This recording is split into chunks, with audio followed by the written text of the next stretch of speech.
Wait, Neely, don't click on that link. We are here to share how to protect your business from phishing scams.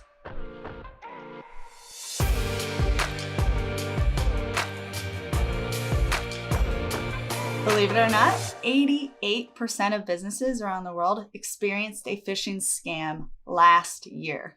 But there's a difference between an attempt and a successful attack. 65% of organizations in the United States experience a successful phishing attack, and 19.8% of employees clicked on phishing email links, and it's the most common way to cause a breach. So what exactly are phishing scams? Well, it's an attempt by an outside organization to get in and steal your personal information for financial gain. And this is pretty severe. I mean, it's cost just in the US alone in 1 year, roughly $500 million. The overall term for these scams, phishing with a PH, is a modified version of phishing with an F, except in this instance, the only one doing the phishing are the crooks. And they're really trying to catch you and reel you in with their sneaky email lure. So being able to avoid their bait is a very important skill for all internet users. And if you're running any aspect of your business online, if you get caught, it'll cost you. Now let's talk about what type of phishing attacks there are. And now the methods that these scam artists are using are constantly becoming more sophisticated, which is why it becomes so dangerous.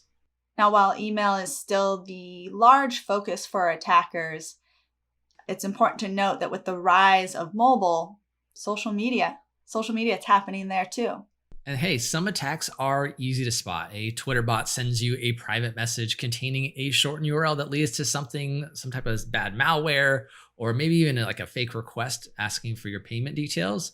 But it can be a little bit more complex as well. And then there's SMS phishing and probably my new favorite term, smishing.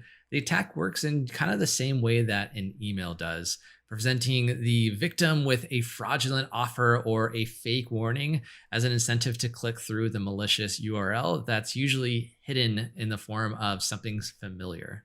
So you might be wondering, how can I spot a phishing attack? Well, at least I hope you're wondering that.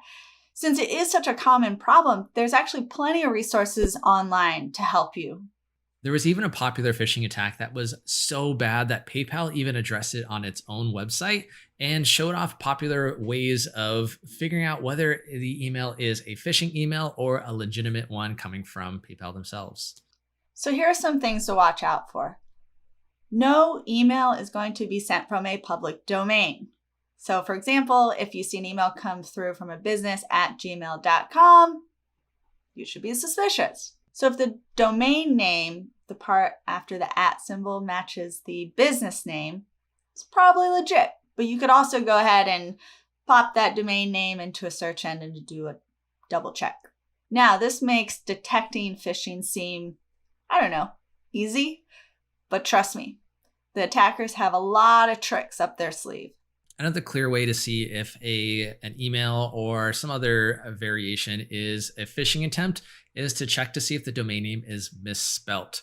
Like if something is being sent from Google and it has a couple extra O's or a 3 for the E, it's probably not coming from Google. And the problem that anyone can buy a domain name makes this a little bit unique. So again, going back to Emma's point of checking on the search engine to see what that company's domain actually is a surefire way to see if the email that you're getting sent is legitimate or if it's just another one trying to bait you in with their lure. Also, keep an eye out if the message is poorly written. Look for spelling errors, grammatical errors. Oftentimes the emails are coming from non-English speaking countries where they just don't have the ability to learn the language. So with this in mind, it becomes easier to spot a typo that's coming from a legitimate sender versus an attacker. And it's your responsibility to look at the context of that message to determine if it is in fact someone phishing. A lot of phishing emails or attacks will include some type of suspicious attachment or links. No matter how the phishing scams are attempted, they'll all contain a payload, either an infected attachment asking you to download to your computer where it can run amok, or a link to a bogus website. The purpose of these payloads is to capture sensitive information, such as your login credentials, credit card details, phone numbers, and account numbers.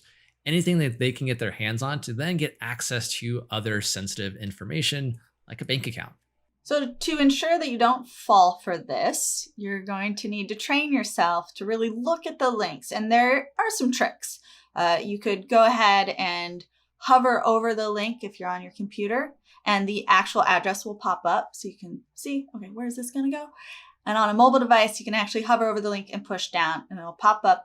And you can see there as well to then determine, is this legitimate or not?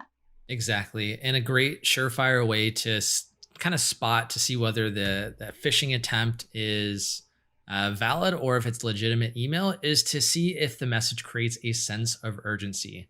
Scammers know that most of us procrastinate. We receive an email giving us important news, and we just decide to just deal with it later, read it later, just mark as read and never remember it, like me.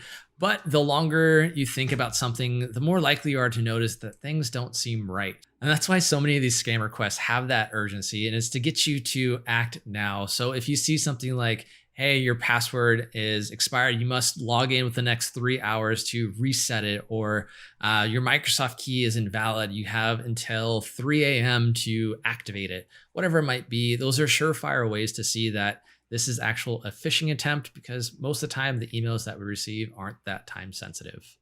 So just being suspicious, being alert is a huge step forward to protecting yourself from potentially being phished. Now, Emma, what should you do if you receive this phishing email? Great question, Neely. Report it. Absolutely report it. And the good news is most email clients give you a really simple way to flag or report a suspicious email. But Emma, what happens if you accidentally clicked on the link of the email? All right, well, Neely, whoops, you clicked on the link. They would say go ahead and absolutely reset the password to anything that was compromised, and strongly encourage that you have a two-factor authentication where you're sent a one-time code. It's just this added layer of protection. Highly recommend it. You can really never be too cautious when it comes to phishing scams, and it's because these are born out of vulnerabilities. If one hacker finds a situation that can be exploited, they are going to do so.